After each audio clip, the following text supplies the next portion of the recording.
দ্রুত নির্বাচন হলে আওয়ামী লীগ ক্ষমতায় যাওয়ার সম্ভাবনা কতটুকু রয়েছে? আমি পর্যায়ক্রমে বিএনপি, জামাত, জাতীয় পার্টি এবং ছাত্রদের যে নতুন দল হচ্ছে, এই চারোটা দলকে নিয়ে আসলে ভিডিও করব যে তাদের ক্ষমতায় যাওয়ার সম্ভাবনা কতটুকু রয়েছে এবং তাদের ভোট ব্যাঙ্কগুলো আসলে কোথায় কোথায় রয়েছে। আসসালামু আলাইকুম ওয়া রাহমাতুল্লাহি ওয়া বারাকাতুহু। আওয়ামী লীগও দ্রুত নির্বাচন চাই, আবার বিএনপিও দ্রুত নির্বাচন চাই। এখন প্রশ্ন হচ্ছে, দ্রুত নির্বাচন দিলে আওয়ামী লীগের ক্ষমতায় যাওয়ার সম্ভাবনা কতটুকু রয়েছে? আমি পূর্বের ভিডিওতে বলেছিলাম যে আওয়ামী লীগের শক্তিশালী কিছু ভোট ব্যাংক রয়েছে। এই ভোট ব্যাংকগুলো আওয়ামী লীগ যদি প্রচার প্রচারণা নাও চালায়, তারপরেও এই ভোটগুলো আওয়ামী লীগের পক্ষে যাবে এবং তারা প্রচার প্রচারণা ছাড়াই আওয়ামী লীগকে ভোট দেবে। যারা ভিডিওটি দেখেননি তারা দেখে আসতে পারেন।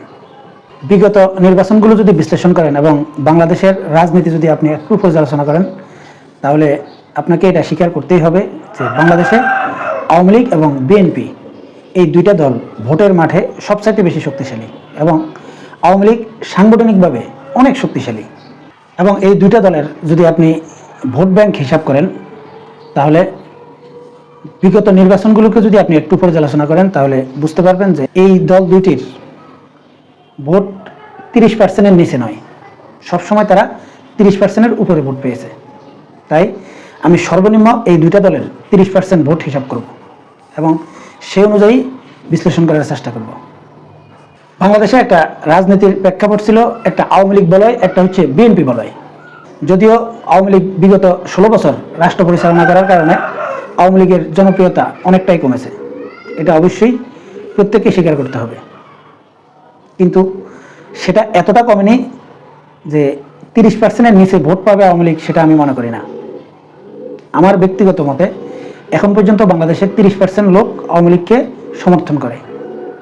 আমার এই ধারণাটা ভুলও হতে পারে, সেটা আগামী নির্বাচনে পরিপূর্ণভাবে বোঝা যাবে। যদিও আওয়ামী লীগের জনসমর্থন কিছুটা কমেছে, কিন্তু আওয়ামী লীগ বলয়ের বাইরে যে গ্রুপটা রয়েছে, এই গ্রুপটা আসলে কয়েকটা ভাগে বিভক্ত হচ্ছে। যেমন বিএনপি বাংলাদেশে আওয়ামী লীগের পরে অনেক শক্তিশালী দল, অতএব তাদের শক্তিশালী একটা ভোট ব্যাংক রয়েছে। আবার জামাতের সাংগঠনিক যে শক্তি এবং তাদেরও কিন্তু বর্তমান সময়ে অনেক জনপ্রিয়তা বেড়েছে এবং এই দুইটা দলের মধ্যে আসলে ভোট ভাগাভাগি হবে।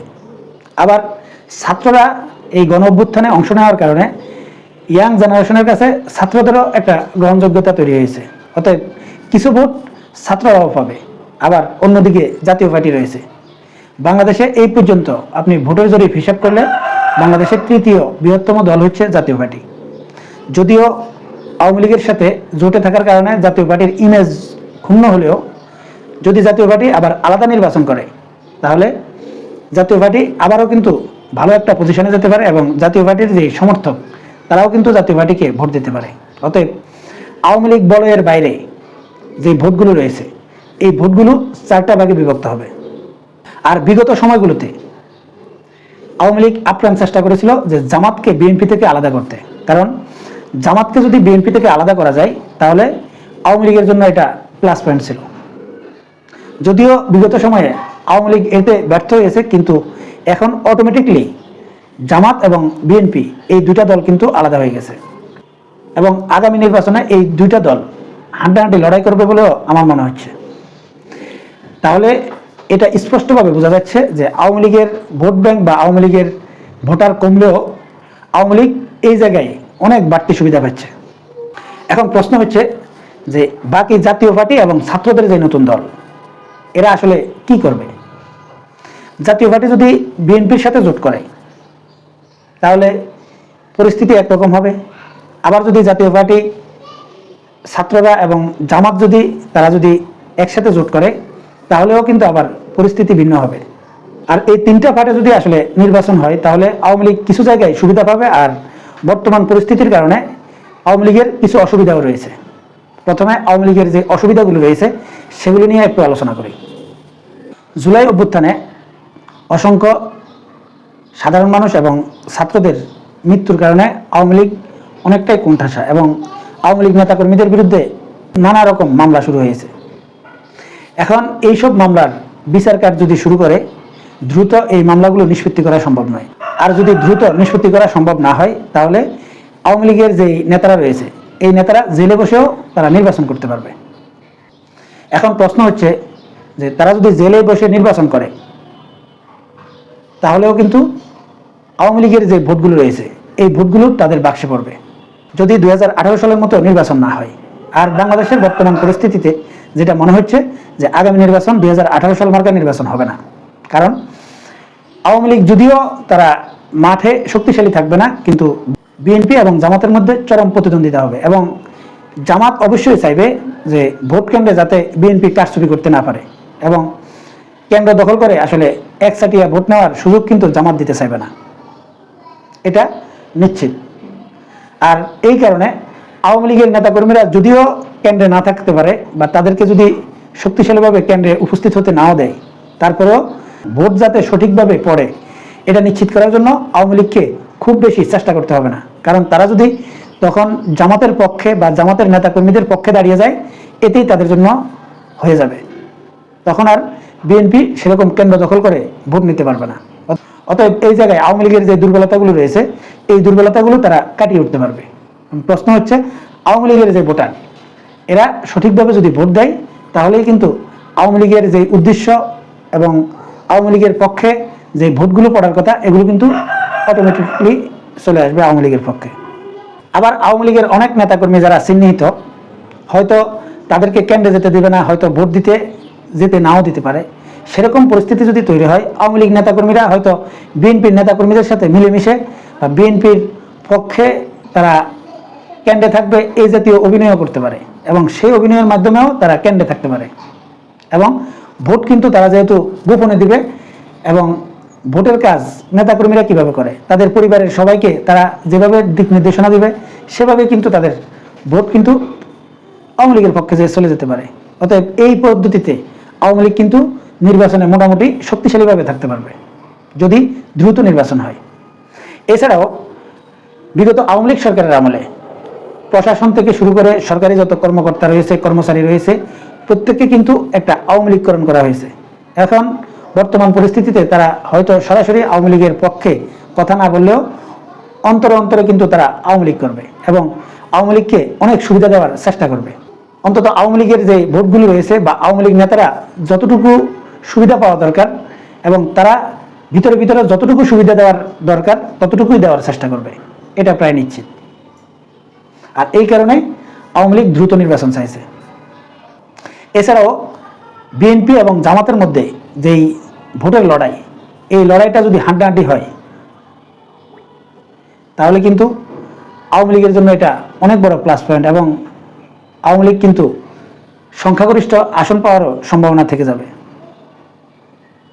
আর যদি বিএনপি এবং জামাত বলয়ের মধ্যে আকাশ পাতাল ব্যবধান হয়ে যায়, যেমন একচাটিয়া ভোট যদি বিএনপি পেয়ে যায় তাহলে পরিস্থিতি ভিন্ন হবে, আবার একচাটিয়া ভোট যদি জামাত পেয়ে যায় তাহলেও পরিস্থিতি ভিন্ন হয়ে যেতে পারে।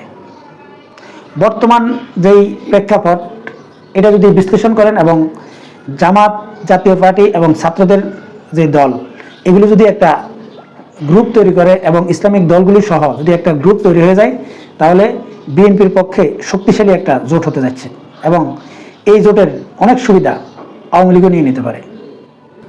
এছাড়াও বাংলাদেশের রাজনীতিতে ভারতের মারাত্মক প্রভাব রয়েছে এবং ভারত আওয়ামী লীগকে ব্ল্যাঙ্ক চেকের মাধ্যমে সহযোগিতা করবে।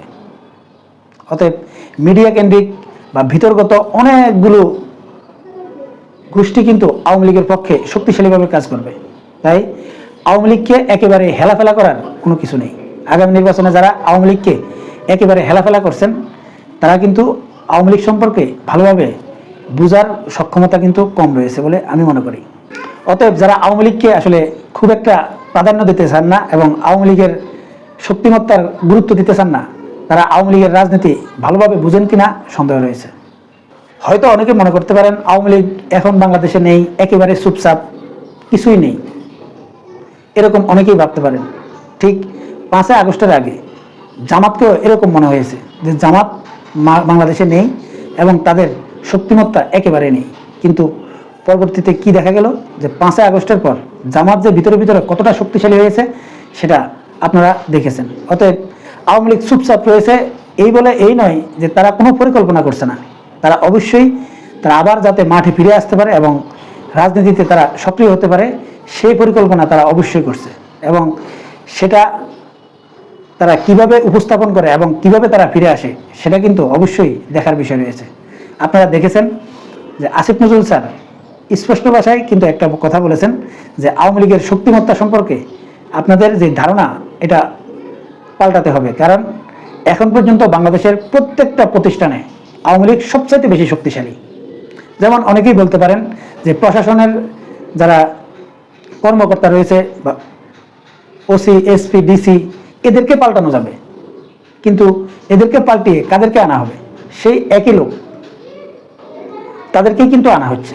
আর বাকি যে প্রশাসনের যে লোকজন, তারা কিন্তু চুপচাপ থাকলেও তারা কিন্তু আওয়ামী লীগ। এটা অবশ্যই আপনাদেরকে মাথায় রাখতে হবে। তাই যখন নির্বাচনের ঘোষণা হবে, তখন কিন্তু আওয়ামী লীগ ভয়াবহভাবে শক্তিশালীভাবে রাজনীতির মাঠে ফিরে আসতে পারে।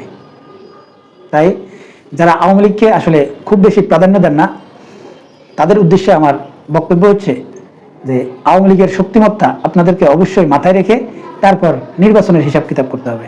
সম্মানিত দর্শক, আপনারা কি মনে করেন যে দ্রুত যদি নির্বাচন হয় এবং আওয়ামী লীগকে যদি নির্বাচন করার সুযোগ দেওয়া হয় এবং এই 3টা বা 4টা গ্রুপে যদি নির্বাচন হয়, আগামী নির্বাচন, তাহলে আওয়ামী লীগ কত আসন পেতে পারে এবং সরকার গঠন করার সক্ষমতা তারা কতটুকু রাখে? কমেন্টসে জানাবেন।